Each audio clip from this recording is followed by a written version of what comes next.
बोलो भारत माता की जय जोहर जय आदिवासी।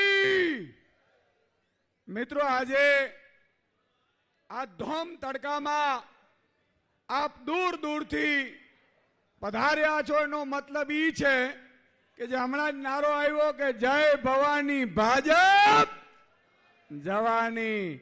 મિત્રો આજે વિજય વિશ્વાસ સંમેલનમાં આજે અહીંયા ઉપસ્થિત આમ આદમી પાર્ટીના રાષ્ટ્રીય કન્વીનર અને આપણા સૌને રાજનીતિમાં એક તક આપનાર આમ આદમીને તક આપનાર એવા આપણા માર્ગદર્શક માનનીય અરવિંદ કેજરીવાલજી માટે મિત્રો એકવાર જાળીઓનો ગગડાટ થઈ જાય સાહેબ।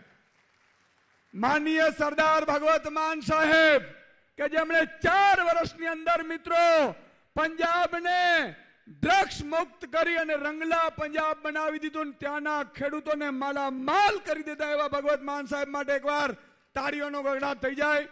માનનીય ગોપાલ રાયજી, આપણા લોકલાડીલા ચેતરભાઈ અને સૌ ઉપસ્થિત તમામ મહાનુભાવો, મિત્રો આજે સંક્ષિપ્તમાં 2-4 વાત આપની સમક્ષ મારે મૂકવી છે।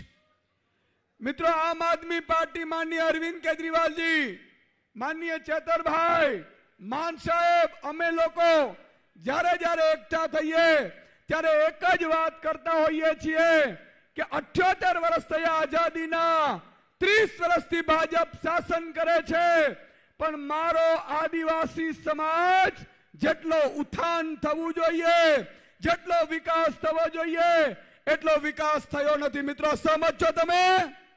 કેટલા કેટલા સહમત છો? હાથ ઊંચો કરે આદિવાસી સમાજનો।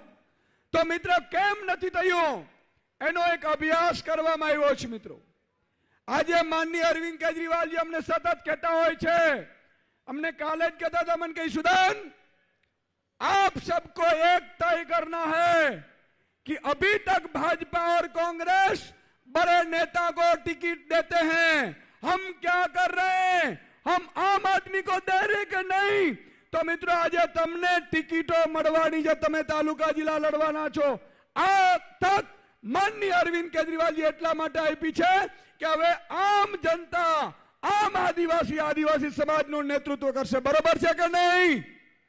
હાથ ઊંચો કરીને ભાઈ પડકારો ફેંકો તો ખબર પડે। બરોબર છે? મિત્રો આજે હું અહીંયા જોઈ રહ્યો છું ઘણા તાલુકાના, જિલ્લાના, નગરપાલિકાના સભ્યો મને દેખાઈ રહ્યા છે, બોલો, અને સાવ સામાન્ય પરિવારમાંથી દેખાઈ રહ્યા છે। પણ મિત્રો આપણું સપનું છે આજે ચેતરભાઈ વસાવા એક ધારાસભ્ય આદિવાસી સમાજમાં ચૂંટાયા, આજે 3.5 વર્ષ થયા, પણ તમે જુઓ આદિવાસી સમાજ માટે સૌથી વધુ કોઈ અવાજ ઉઠાવ્યો હોય તો માનનીય ચેતરભાઈએ ઉઠાવ્યું છે, એમના માટે એકવાર તાળીઓ થઈ જાય। મિત્રો આપણે આમ આદમી છીએ, અમારું સપનું છે મિત્રો જ્યારે 2027માં સરકાર બનશે, આદિવાસી સમાજનો મૂળ મુદ્દો શું છે? જળ, જંગલ અને જમીન। આ વાત સાચી છે? સાચી છે? મિત્રો આજે ચેતરભાઈ વસાવા જેલમાં કેમ ગયા હતા ખબર છે? આજ ભાજપ વાળાએ અધિકારીઓને મોકલી અને જમીન ઉપર કબજો કર્યો હતો, એટલા માટે થઈને ચેતરભાઈ અવાજ ઉઠાવ્યો ને એટલા માટે જેલમાં નાખી દીધા। મિત્રો તમારે ઘરે ઘરે ચેતર વસાવા તૈયાર થવાનું છે। હવે તમારે નેતૃત્વ કરવાનું છે, તાલુકાનો, તમારે જિલ્લાનું નેતૃત્વ કરવાનું છે અને તમારે આદિવાસી સમાજનું ઉત્થાન કરવાનું છે। મિત્રો પેસા એક્ટ છે, ઈ પેસા એક્ટ શું છે? અનુસૂચિ 5 છે, ઈ કેમ લાગુ કરવામાં નથી આવતી? એક ટ્રાઇબલ કાઉન્સિલ આવે, એના બાય ડિફોલ્ટ અધ્યક્ષ આદિવાસી સમાજના હોવા જોઈએ, પણ મિત્રો ભાજપની સરકારમાં મુખ્યમંત્રી એમના આ ટ્રાઇબલ જે કાઉન્સિલ છે એના અધ્યક્ષ હોય છે, જેથી કરીને આપણે આજે તમે જુઓ મરજી પડે ત્યારે કંપનીઓ આવી જાય, મરજી પડે ત્યારે જમીન અધિગ્રહણ કરવા માંડે, પોલીસ અધિકારીઓને લઈ આવે, આદિવાસીઓ ઉપર અત્યાચાર કરે છે। આ કાયમી માટે સમાપ્ત કરવો હોય અને અનુસૂચિ 5 અને પેસા એક્ટ બરાબર લાગુ કરવું હોય ને તો મિત્રો માનનીય અરવિંદ કેજરીવાલજીની વિચારધારાને ઝાડુને આપણે પસંદ કરવું પડશે। બરોબર છે કે નહીં? કેટલા લોકો સહમત છો? હાથ ઊંચો કરો એટલે બરોબર ખબર પડે। માનનીય અરવિંદજી બેઠા છે મિત્રો, આજે તમને ને મને તક આપી છે. ઈસુદાન ગઢવી એક સામાન્ય ખેડૂત પરિવારમાંથી આવે છે. આજે આ ગુજરાતનો આમ આદમી પાર્ટીના પ્રદેશ અધ્યક્ષ બનાવ્યા છે. માનનીય ચેતરભાઈ વસાવા, માનનીય ગોપાલભાઈ હોય, મિત્રો અમે સામાન્ય પરિવારમાંથી આવીએ છીએ. અરવિંદજી અમને તક આપી અને અમે પણ નક્કી કર્યું છે કે 10,000 એવા સામાન્ય પરિવારના લોકોને આગામી તાલુકા જિલ્લા લડાવવાની છે. મિત્રો છેલ્લે એટલી જ વાત કહીશ કે પૈસા એક્ટ હોય. આજે ભગવાન, તમે વિચાર કરો, બિરસા મુંડાને શું કામ આપણે યાદ કરીએ છીએ?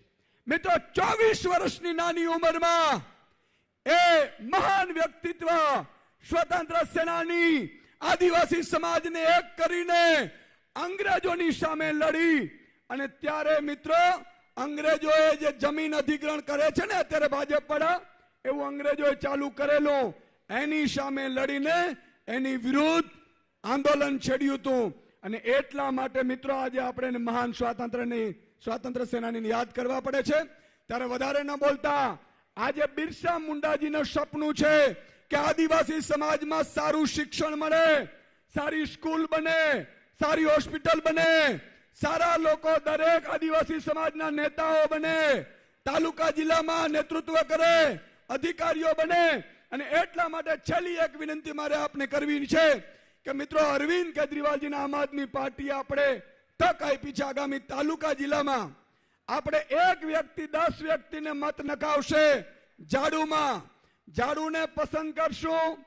દરેક સમસ્યાને મારો લાભ, ઝાડુને આપો સાથ. બરોબર છે? તો એક વ્યક્તિ હાથ ઊંચો કરીને છેલ્લું વચન આપે. 10 વ્યક્તિઓને જોડશો આમ આદમી પાર્ટીમાં? જોડશો? બોલો ભારત